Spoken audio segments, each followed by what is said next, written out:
Xin chào các bạn, chào mừng các bạn đến với kênh Nazi Kiếm Hiệp và Huyền Sử. Tiểu thuyết kiếm hiệp của Kim Dung từ lâu đã trở thành huyền thoại với những bí kíp võ công danh bất hư truyền như Cửu Dương Thần Công, Cửu Âm Chân Kinh hay Càn Khôn Đại Nazi. Chỉ cần học được một trong số những môn võ công này, người học đã đủ khả năng để xưng bá thiên hạ, biến mình thành đối tượng khiến cả giang hồ phải ngưỡng mộ hoặc run sợ. Tuy nhiên, chính vì có quá nhiều môn võ công tuyệt đỉnh và thâm hậu, không chỉ mạnh mà còn cực kỳ nguy hiểm, nên các cao thủ trong truyện hiếm khi sử dụng vũ khí trong khi chiến đấu. Đặc biệt là kiếm, món vũ khí được mệnh danh là vua của binh khí, danh hiệu kiếm vương như càng nói lên điều đó. Nếu như thương là vua của chiến trường thì kiếm chính là tượng trưng cho người quân tử. Tiếc là, trong truyện Kim Dung lại khá ít xuất hiện những thanh kiếm nổi tiếng. Tuy vậy, ít không có nghĩa là không có. Thực tế, vẫn có những thanh bảo kiếm danh bất hư truyền mà ai cũng mơ ước được sở hữu. Những thanh kiếm này, dù hiếm hoi, vẫn là nguyên nhân của bao cuộc tranh đấu đẫm máu trong giang hồ. Để có được chúng, không ít người đã hy sinh mạng sống, tạo nên những câu chuyện đậm chất bi tráng. Mà mỗi lần nhắc đến, người đời chỉ có thể thở dài. Dù võ công có thể khiến một người trở thành cao thủ, nhưng bảo kiếm lại là thứ giúp họ khẳng định danh phận trong giang hồ, khiến ai cũng phải kiêng dè. Huyền Thiết Trọng Kiếm, nhưng không phải kiếm, được chế tạo bởi Độc Cô Cầu Bại lúc còn trẻ, thanh kiếm này chẳng khác gì một khối thép đen khổng lồ. Nặng tới 7-80 cân, nó khiến bất kỳ ai cũng phải ngán ngẩm. Người hâm mộ cứ tưởng nó là binh khí dùng để đập phá thay vì chém giết, Dương Quá cầm lên mà cũng suýt đánh rơi. Lúc nhấc lại, chàng đã phòng bị kỹ lưỡng nên nhấc được. Nhưng vẫn trố mắt ngạc nhiên khi nhận ra thanh kiếm này không có lưỡi. Đầu kiếm tròn như nửa quả bóng, mà dùng thì nặng nề hơn cả cây gậy. Trên tảng đá gần đó, Dương Quá còn phát hiện ra hàng chữ khắc, trọng kiếm thô sơ, không cần gia công. Trước 40 tuổi, ta đã dùng kiếm này tung hoành thiên hạ. Đó chính là lời nhắn gửi của Độc Cô Cầu Bại, một người mà cứ như là vừa bước ra từ huyền thoại. Để đúc thanh kiếm này, Độc Cô đã dùng huyền thiết loại thép đen cực hiếm, quý giá nhất trong giới võ hiệp. Tìm được vài lạng đã là khó, vậy mà Độc Cô kiếm đâu ra cả đống để chế tác nên thứ vũ khí này vẫn còn là bí ẩn. Có lẽ chỉ người có sức khỏe như Độc Cô hoặc Dương Quá, với nội công thâm hậu, mới đủ khả năng sử dụng được nó. Dù không sắc bén, nhưng khi vung lên, thanh kiếm này có sức công phá đáng sợ, đủ để đánh tan một đạo quân, phá nát giáp sắt như đập bánh quy. Thanh kiếm này từng giúp Độc Cô Cầu Bại tung hoành giang hồ. Sau khi Độc Cô qua đời, Dương Quá kế thừa nó, mang theo bôn ba giang hồ, đánh bại biết bao binh khí huyền thoại khác. Thanh trọng kiếm đã phá tan ngũ luân của Kim Luân Pháp Vương, và cả cây roi của Lý Mạc Sầu cũng phải chào thua. Cuối cùng, khi cảm thấy mình đã chu du đủ chốn, Dương Quá quyết định trao thanh bảo kiếm này cho vợ chồng Quách Tĩnh và Hoàng Dung. Và thế là, chuyện về huyền thiết trọng kiếm dừng lại ở đó, nhưng thanh kiếm nặng trịch này thì vẫn nặng như ngày đầu.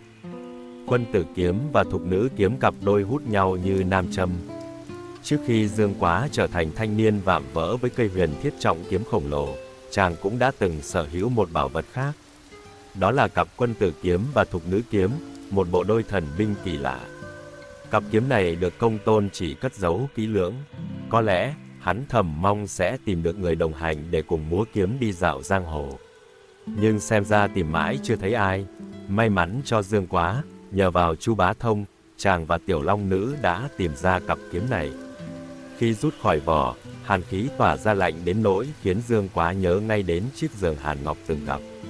Mát đến tận xương là cảm giác đầu tiên của chàng khi cầm cặp kiếm lên. Lưỡi kiếm không sắc, mũi cũng chẳng nhọn, nhưng chúng lại có từ tính cực kỳ mạnh mẽ. Đặt gần nhau, hai thanh kiếm sẽ tự động hút về phía nhau như đôi uyên ương chẳng thể rời xa. Nhìn qua thì cặp kiếm này trông không có gì đặc biệt. Nhưng đến khi Dương Quá và Tiểu Long Nữ đấu với Công Tôn Chỉ, họ mới nhận ra nguồn sức mạnh đáng kinh ngạc ẩn chứa bên trong chúng. Sau này, khi Quách Tĩnh và Hoàng Dung nảy ra một kế hoạch 100 năm có một, họ đã đúc lại huyền thiết trọng kiếm và cặp quân tử thục nữ kiếm thành hai bảo vật tối thượng, Đồ Long Đao và Ỷ Thiên Kiếm. Để bảo vệ những bí kíp võ học tuyệt thế như Võ Mục Di Thư và Cửu Âm Chân Kinh khỏi rơi vào tay quân Mông Cổ, Quách Tĩnh và Hoàng Dung đã giấu chúng vào trong đao kiếm. Thế là hai món vũ khí này không chỉ trở thành những bảo vật vô giá mà còn là nguồn cơn của hàng loạt cuộc tranh giành trong giang hồ, xuất hiện rực rỡ trong tác phẩm Ỷ Thiên Đồ Long Ký của đại tác giả Kim Dung.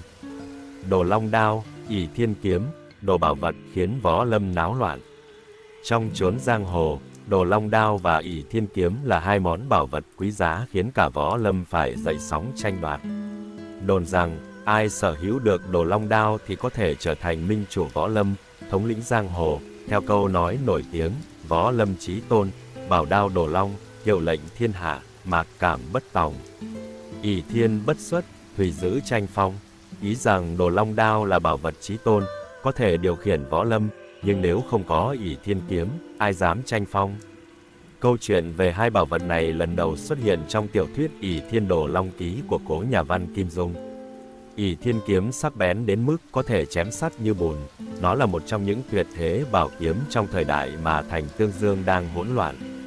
Hoàng Dung, lo ngại về tương lai bất ổn, đã ghi chép một số võ công từ Cửu Âm Chân Kinh vào trong Ỷ Thiên Kiếm để bảo tồn. Khi thành Tương Dương thất thủ, gia đình Quách Tĩnh đều tự vẫn, chỉ có Quách Tương là sống sót vì lúc đó cô không có mặt. Quá đau buồn, Quách Tương đã lên núi Nga Mi tu hành và sáng lập phái Nga Mi. Cũng chính tại đây, cô trở thành chủ sở hữu đầu tiên của Ỷ Thiên Kiếm. Nhờ có Ỷ Thiên Kiếm, trưởng môn đời thứ ba của phái Nga Mi, Diệt Tuyệt Sư Thái, dù võ công chỉ ở mức thường thường bậc trung, vẫn có thể tung hoành khắp nơi khiến ai ai cũng phải e sợ. Lúc bấy giờ, chỉ có Đồ Long Đao mới có thể sánh ngang với Ỷ Thiên Kiếm. Đồ Long Đao là vũ khí do vợ chồng Quách Tĩnh và Hoàng Dung rèn nên từ huyền thiết trọng kiếm và một số khoáng thạch quý giá khác. Ban đầu, khi rèn Đồ Long Đao, họ gặp vô vàn khó khăn vì thanh đao quá cứng, lại dễ gãy nếu không cẩn thận.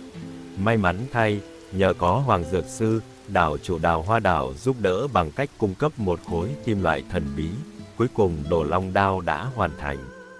Thanh đao đen kịt này sắc bén đến mức chém sắt như bùn, không gì có thể phá vỡ nổi. Vợ chồng Quách Tĩnh còn cất giấu bí kíp Võ Mục Di Thư vào trong Đồ Long Đao. Sau này, cả Đồ Long Đao và Ỷ Thiên Kiếm đều bị Chu Chỉ Nhược dùng kế đoạt từ tay Kim Mao Sư Vương Tạ Tốn, nghĩa phụ của Trương Vô Kỵ và Triệu Mẫn quận chúa. Chu Chỉ Nhược, sau khi nghe theo di ngôn của Diệt Tuyệt Sư Thái, đã khám phá bí mật của cả Ỷ Thiên Kiếm và Đồ Long Đao. Tìm ra Cửu Âm Chân Kinh, Chu Chỉ Nhược tu luyện nhưng không đạt được thành công như mong đợi. Cuối cùng, cả hai món bảo vật đều bị gãy làm đôi. Đồ Long Đao được rèn lại, nhưng Ỷ Thiên Kiếm thì không may mắn như thế. Đồ đệ của Minh Giáo sau đó quyết định giữ mảnh vỡ của thanh kiếm vì quá nhiều người đã bỏ mạng dưới lưỡi kiếm này. Họ không muốn ai phải chết thêm nữa. Cuối cùng, cả Đồ Long Đao và Ỷ Thiên Kiếm đều biến mất khỏi chốn giang hồ, trở thành truyền thuyết trong thế giới võ lâm. Kim xà kiếm, thanh kiếm uốn lượn như tình huống giang hồ.